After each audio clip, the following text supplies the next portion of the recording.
For today's lecture, I'd like to talk to you about APA style papers. By recognizing the characteristics of APA style papers, you can not only ensure that your essay will conform to professional standards, but you can also help yourself to write your essay effectively. There are basically three small tips and one big tip for writing in APA style. The first small tip is that the abstract and the list of keywords, both of which appear before the text of an APA style essay, can help a writer achieve a very specific sense of her essay's purpose. The abstract is a brief summary of your essay that contains your entire essay in miniature form. The purpose of the abstract is that a researcher can see at a glance the most important highlights of your essay, but it also has the advantage for the writer of requiring her to be extremely precise about what those highlights are. The keywords take this idea even further, boiling down the essence of your essay to three or four search items. Identifying the keywords to apply to your essay provides a writer with an opportunity to reflect on the big pictures into which her research might fit. You can think of the abstract and the keywords lists as forms of process writing. As you articulate and revise them, you can achieve a better understanding of what you're writing about and why you're writing it. The second small tip is that your title can do much the same thing. Student writers tend to think of the title as an afterthought of the heavy lifting of writing paragraphs. But a good title can actually make the load of writing an essay substantially lighter by clarifying the subject, purpose, and even the personality of the research paper. The best academic titles are usually composed of two parts: a general main topic and a more specific subtitle with a colon in between. Here are some random examples: Transcultural Nursing: Concepts, Theories, Research, and Practice. Or Peaceful Death: Recommended Competencies for End of Life Care. Or Strange Bedfellows: A Clinical View of Pathological Gambling and Addiction. In each case, the first part of the title presents a snappy umbrella concept that says something about the main topic of the essay, and the second part of the title provides a more detailed explanation of what the essay is about. Coming up with a two-part title like this encourages you to think of the big picture of your essay. What's going to grab people's attention? At the same time as it prods you to come up with an efficient and precise way of identifying the specific purpose of your essay. The third small tip has to do with your sources.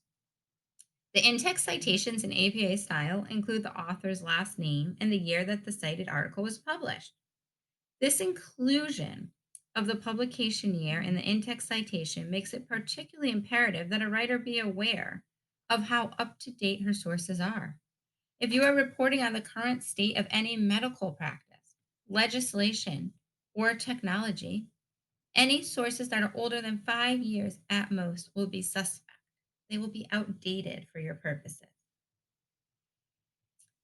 For a writer, this means that you can focus your search for sources on the most recent work that is available on the topic.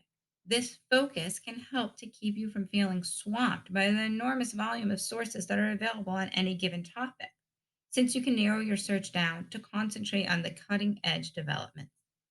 At the same time, this focus on the most recent research will put your essay into direct dialogue with that of other writers currently working in the same field as you.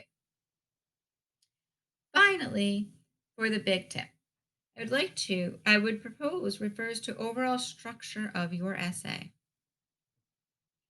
An interesting quirk of APA style is that it tends to make use of the headings and subheadings, which are like chapters and subchapters in a book. For scientific experimental work, the headings are typically introduction, materials and methods, results, and discussion. But other kinds of research have adapted the same model to the way they present their research. APA style essays are usually written by people who are professional researchers rather than professional writers. And the emphasis on headings in APA style is likely intended to help people who are not writers cobble together a piece of writing by simply following the instructions represented by these headings. What are you writing about? Introduction. How did you gather the information? Materials and methods. What did you learn? Results. And what do you make of it? Discussion. You are welcome to use these same headings in your own essay, but you can also experiment with other headings that will help you to customize the layout of your essay.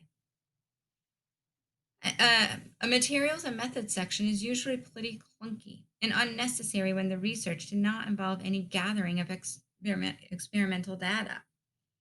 If you are looking at the past, present, and future of some trend or innovation, you might consider headings such as Introduction, Background, Current Practices, and Looking to the Future. If you are writing about a problem, your headings might be The Problem, History of the Problem, and Possible Solutions. If you are writing a case study, your headings might be Bob's Case, Therapeutic Interventions, Outcomes, and Lessons. You are also free to develop your own way of using headings to separate out the particular components of your discussion. However, you go about using them, headings can be a great help to a writer by plotting out a specific agenda of writing topics, subdividing a daunting 1,500 word essay into an unintimidating set of four 300 plus words essays. You can even subdivide your headings into secondary headings. But I would encourage you, in a relatively short essay like this one, to avoid opening up too many sublevels of headings. Also, please refer to sample APA papers to make sure you are formatting your headings correctly. The last statement pertains to your entire paper, of course. Please ensure that your essay conforms to the example and sample papers in all points listed in the APA style checklist. Make sure that you include a title page, running head, page numbers, in text and end text citation. Going the extra mile in this regard provides a sheen of professionalism that presents your research in the best possible light. Researching and writing are hard. Formatting a paper in a certain way is easy. It just requires a little investment of time and a little attention to detail. If you approach the project with a constructive attitude, moreover, the work of formatting your essay can facilitate the work of generating and organizing the content of your essay, and vice versa.